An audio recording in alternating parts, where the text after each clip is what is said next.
திருச்சிற்றம்பலம். அனைவருக்கும் வணக்கம். நம்ம இப்போ பார்த்துட்ருக்குது சுக்கீல சுரோனிதம். அதை எப்படி நம்ம யோகாசனம் மூலம் எப்படி பயிலலாம், அதை எப்படி காற்று எடுத்து அதை அடுத்த நிலைக்கு எப்படி போகலாம், அதனால் ஏற்படும் குறைபாடுகளை எப்படி நிவர்த்தி செய்யலாம் என்ற தலைப்பில் நம்ம பார்த்துட்ருக்கோம்.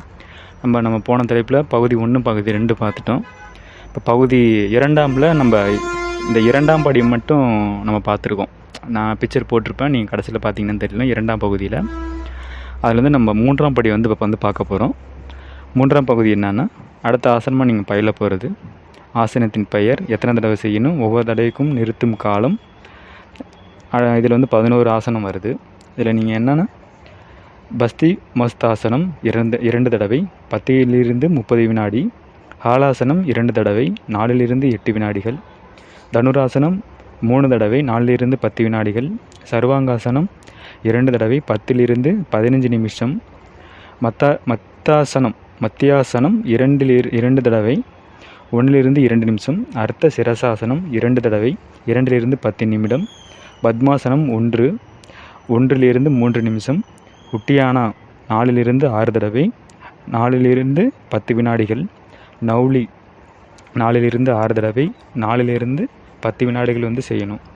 சாவாசனம் 1 தடவை செய்யணும், 10 நிமிடம் செய்யணும். நாடு சுற்றி 15 நிமிடம் செய்யணும். சரிங்களா?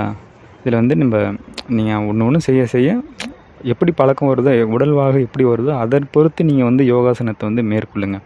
நீங்கள் ரொம்ப சிரமப்பட்டுலாம் செய்ய வேணாம். அப்படியே நீங்கள் தெய்வத்தை நினச்சிங்க, குரு மூலியமான குருவை நினச்சிட்டு நீங்கள் செய்ய ஆரம்பிக்கலாம். சரிங்களா? இந்த திட்டம் 4 வாரம் நிறைவேறிய பிறகு தான் சாதாரண கும்பக பிராணாயாமம் செய்யவும். சரிங்களா? அது கும்பக காலம் 6 to 15 வினாடி. கும்பக எண் 6 to 14 முறை. சரிங்களா? அடுத்து இந்த திட்டத்தை நிறைவேற்றிய பிறகு 4 வாரம் கழித்து பந்தங்களுடன் கூடிய கும்பக பிராணாயாமம் செய்யவும். அதற்கான கும்பக காலம் 6 to 15 வினாடி. கும்பகம் எண் 4 to 15, 4 to 12 நீங்கள் செய்யணும்.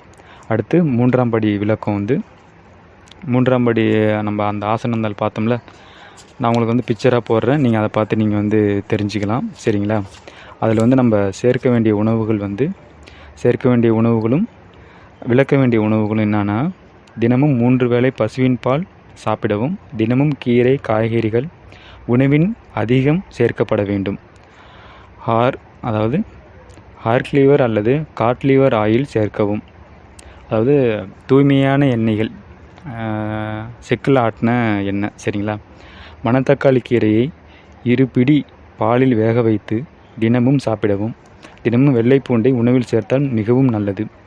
உணவின் காரம், காப்பி, கடுகு இவை விடுங்கள். இவை தவிர்த்து விட வேண்டும். சரிங்களா?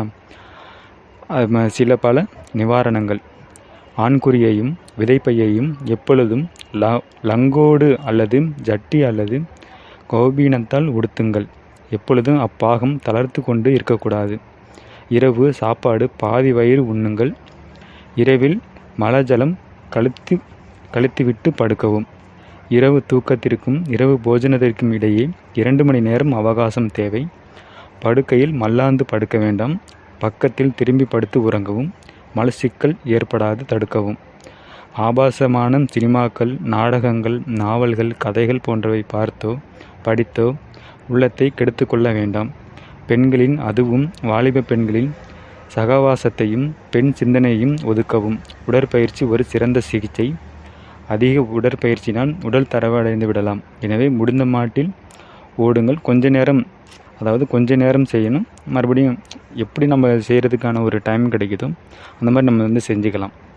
உடல் வாகு எப்படி ஏற்படுதோ அந்த மாதிரி செஞ்சுக்கலாம். சரிங்களா? காலை மாலை காலர வாக் போயிட்டு வாருங்கள். உங்களால் முடிய தூரம் நடங்கள். எப்பொழுதும் சத்சங்கம், சம்பாஷணையில் முடிந்த மட்டும் நேரம் ஒதுக்கி கொண்டு ஈடுபடவும். தெய்வ நம்பிக்கை மனதில் நிச்சயம் வேண்டும். சதா ஆண்டவனிடத்தில் நோய்களை கூறுங்கள். அவர் உங்களுக்கு குரலுக்கு செவிப்படுவார். சதா ஆண்டவனை நோய் அகற்றும் வீரியம் கொடுத்து தாது புஷ்டி பலம் தர துதிக்கவும். ஓகேங்களா? இத்துடன் இந்த தலைப்பு முடிவடைகிறது. மீண்டும் அடுத்த தலைப்பில் இந்த மலட்டுத்தன்மை எப்படி ஏற்படுது அதற்கான யோகாசனங்களை வந்து பார்ப்போம். இத்துடன் இந்த தலைப்பு முடிவடைகிறது. நன்றி, வணக்கம். திருச்சிற்றம்பலம், தில்லையம்பலம். ஓம் நமச்சிவாய, ஓம் நமச்சிவாய, ஓம் நமச்சிவாய.